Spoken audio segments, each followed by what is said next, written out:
Live from Studio 7, I'm Noah Gray. Let's get you up to speed for this Friday, August 5th. The Labor Department says the economy added 117,000 jobs in July. The unemployment rate ticked down slightly from 9.2 to 9.1%. Stocks rallied at the opening bell after the better-than-expected jobs report, but it has been an up and down morning. The Dow is coming off yesterday's steep plunge. Right now, it's at 195 points up. Of course, we'll be watching the markets throughout the day. And speaking to Allison Cossack later, we'll get President Obama's take on the July jobs report in a speech that begins any minute from now. Besides reacting to the unemployment numbers, the president is unveiling a new initiative to help military veterans find work. He's also trying to shift the focus back to jobs after the drawn-out drama over the debt ceiling. We'll bring you the president's remarks live. Defense Secretary Leon Panetta is fighting to protect his budget from deeper cuts. He says the $400 billion being slashed from the Pentagon's budget under the new debt reduction bill is manageable. But Panetta warns that if further cuts are triggered automatically by the debt deal, it could cause real damage to national security. He was asked if he would resign over it. I didn't come into this job to quit. I came into this job to fight. And my intention is to fight to make sure that hopefully some common sense prevails here. At this hour, a jury in Texas is hearing testimony in the penalty phase of Warren Jeff's sexual assault trial. Thursday, the jury found the polygamous leader guilty of sexually assaulting two girls ages 12 and 15. The jury reached the verdict in less than just 4 hours. Jeffs could face life in prison.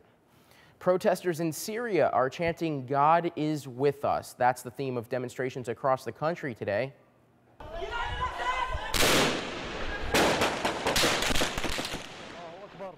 New violence is raging over there. Government snipers and tanks have been unable to keep protesters from demanding the ouster of President Assad.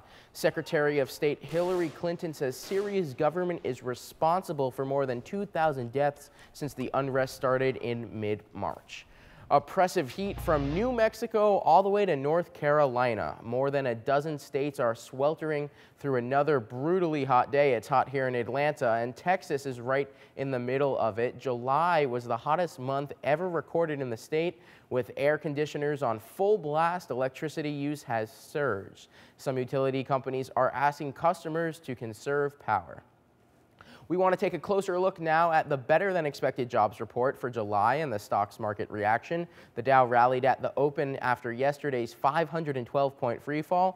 Allison Cossack joins us from the New York Stock Exchange. Allison, let's start with the jobs report. Break it down for us.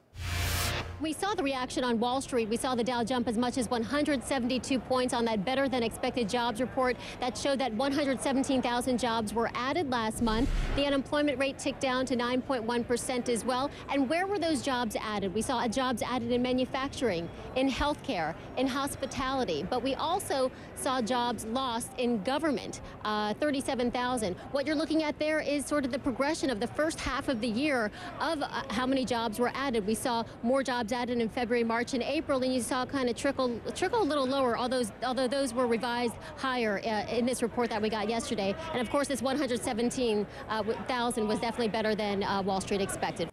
Allison Cossack at the New York Stock Exchange, thanks so much for that. Here's a rundown of some of the stories we're covering for you. First, whether you're planning to retire soon or 20 years down the line, what to do or not to do with your 401k in this volatile stock market.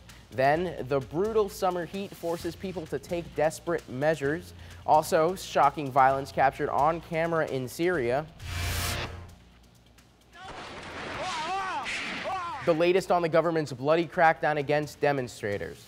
And then they spent 2 months trapped underground. We'll tell you what the Chilean miners are doing after the emotional mine collapse rescue.